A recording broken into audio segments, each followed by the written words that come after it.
Et bonjour mon ami, bienvenue sur Comment va ton âme. Aujourd'hui, nous sommes le 2 juillet et nous poursuivons notre lecture des trésors de la foi de Charles Spurgeon.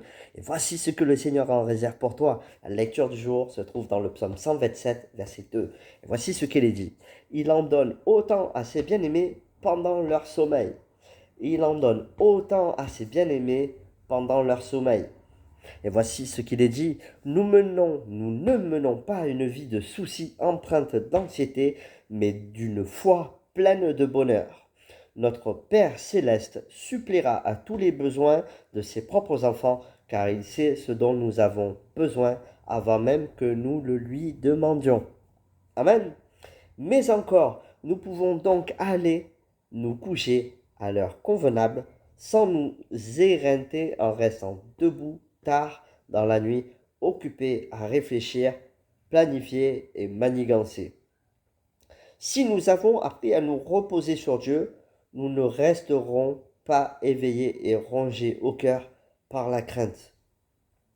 Au contraire, nous laisserons tous nos soucis avec le Seigneur. Notre méditation de son être sera emplie de douceur et il nous donnera un sommeil réparateur. Amen.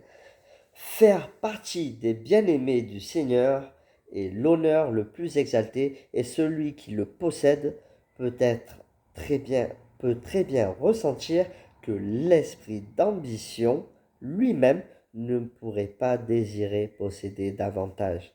Ainsi, tout souhait égoïste peut se rendormir.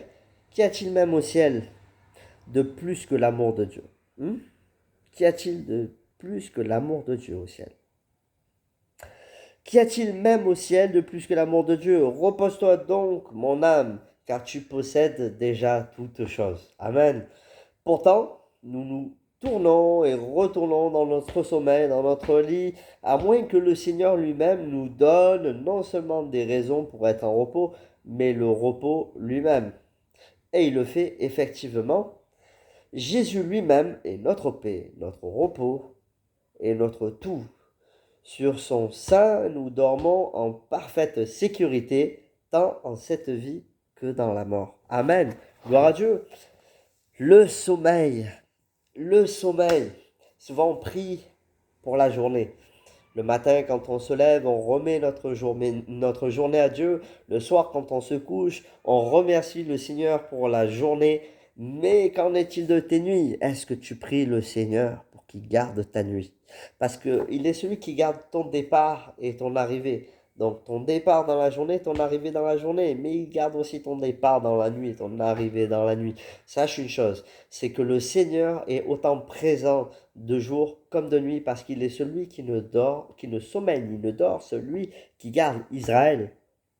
Et oui, donc au jour d'aujourd'hui, le Seigneur t'invite à remettre également tes nuits, parce qu'il te donnera tout autant pendant la nuit, parce que la nuit, il peut accomplir tellement de choses.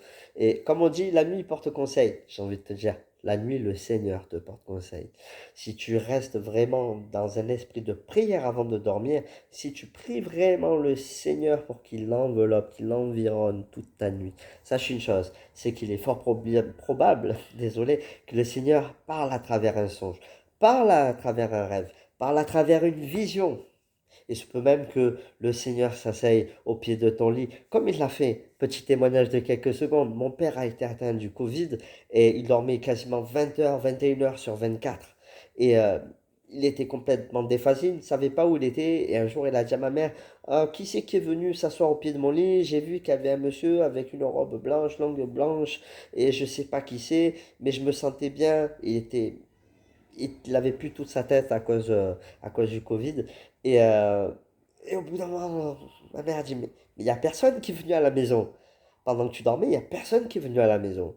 Et en fait, le Seigneur avait une visite merveilleuse. Le Seigneur qui s'est assis au pied de son lit et qui a pris soin de sa nuit et qui a pris soin que dans son âge, mon père puisse, malgré la maladie et l'âge cumulé, puisse retrouver sa force. Le Seigneur a veillé sur sa nuit. Le Seigneur a veillé sur son sommeil et sur sa santé. Donc, lorsque tu pries avant de te coucher, sache une chose, c'est que l'ange de l'Éternel vient et campe autour de ceux qui le craignent. Et il s'assiera au pied de ton lit et prendra soin de toi. Demande au Seigneur de vivre ces choses, même la nuit. Tu verras, c'est possible. Ce que Dieu a fait hier, il peut le faire encore aujourd'hui. Il le fera demain jusqu'au jour de son retour. Amen. Gloire à Dieu. Sois béni mon ami, je te fais un gros bisou. Et je te dis à demain pour la suite des trésors de la foi de Charles Spurgeon. Sois encouragé encore aujourd'hui. Ne laisse pas tomber. Et même dans la nuit, le Seigneur chasse tes anxiétés, tes inquiétudes et tes angoisses. Gloire à Dieu. Que la croix reste debout dans ta vie. Amen. Sois béni. Gros bisous. Ciao, ciao. Et à demain.